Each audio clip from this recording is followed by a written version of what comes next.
Hello, I am the anonymous weeb, or weebs for short. Here today with Chainsaw Man Chapter 83 review, and is it just me or did this chapter just fly by? I know it wasn't that much shorter than the previous chapters, but it just felt like it went by way too quickly. It starts with Makima getting dressed, before leading Denji out into the hallway where the bodies of several of his friends and co-workers remain kneeling.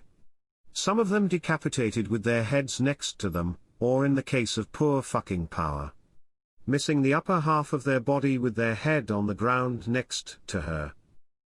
But despite this, we know that it's unlikely that these characters will be out of the story permanently.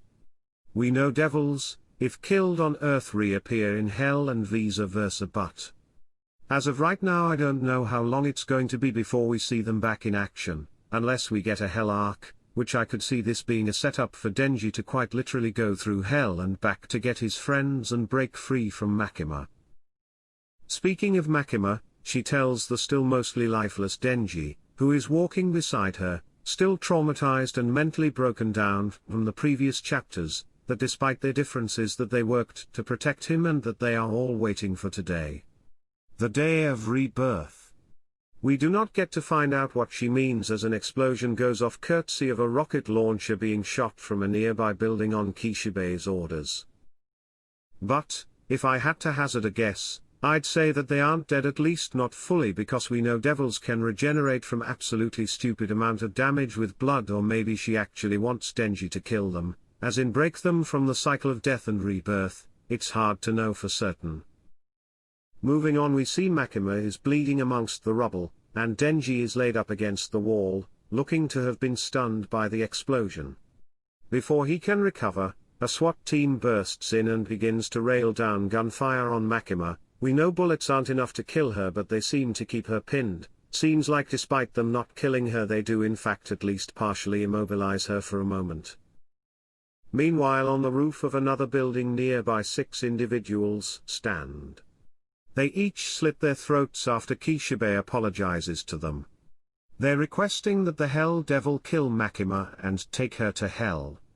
Makima's eyes go wide and she ended up requesting Denji's help. Does this mean that Makima was afraid that she wouldn't be able to deal with the Hell Devil herself? Or what are we supposed to take away from this?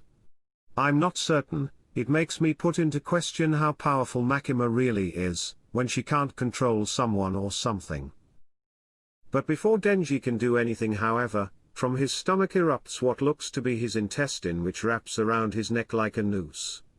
At the same time, those people who made the request from the Hell Devil also have their intestines ripped out to form the centaur-shaped, eyeless devil. I'm not certain what to make of this. We saw before that the Hell Devil's arm was giant and wasn't made out of the body parts of its summoner and those it is summoned to take to Hell.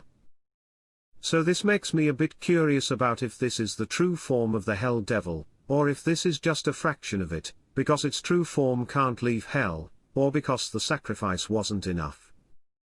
Because this form really does not strike me as something that impressive, when compared to the Darkness Devil or the Gun Devil, not to mention that it was way too easy to summon. 6 people. Yeah, I don't see that being enough when the president sacrificed a year of every American citizen's life to the Gun Devil, and I'd like to think a devil which embodies the primal fear of hell in a world with actual devils running around is on a higher tier than guns, but who know? It doesn't really matter, seeing as before the Hell Devil can complete its contract, it's one shot by Denji, who rips it apart with ease after taking on his new form. Honestly, I don't know how much of a shot Kishibe thought this plan actually had, considering that the Gun Devil couldn't kill Makima and she was able to at least somewhat injure the Darkness Devil, so summoning the Hell Devil as the trump card with only 5 to 6 people sacrifices seems a bit too much of a stretch for me to think that he thought this through fully. But, anyway, it seems like Denji has awakened to a whole new level of power, as he now has some sort of hulked-out devil form with what looks like 2 chainsaws on each arm, or possible 4 arms with each one having its own chainsaw. It's kind of hard to tell, as in one image it looks like 4 arms and in the other it looks like the chainsaw are connected to one another at the elbow. But whatever, this is cool in a grotesque sort of way. And this only further confirms my theory that there is no way that Pochita and by extension Denji are just the Chainsaw Devil. What they are is up for debate, but one thing is certain: they ain't no ordinary run-of-the-mill devil. Is he some sort of primal devil? Something else? Hard to say, but one thing is for absolute certain in my mind: this is the reason why Makima wanted Denji. This is the reason why she went through all the trouble of utterly destroying him as a person, targeting all those he cares about, until he can rely on no one but her. This is the goal of hers, to bring this absolute monster under her sway. What is her end goal? Conquering the world? Conquering hell? Breaking the cycle? Just killing people for the lols? Who fucking knows? Only one thing is certain: anyone who gets in her way as long as she has Denji at her side is paced. Anyway, that is it for me. Let me know what you think of this whole voice thing. If you don't like it, I might change it.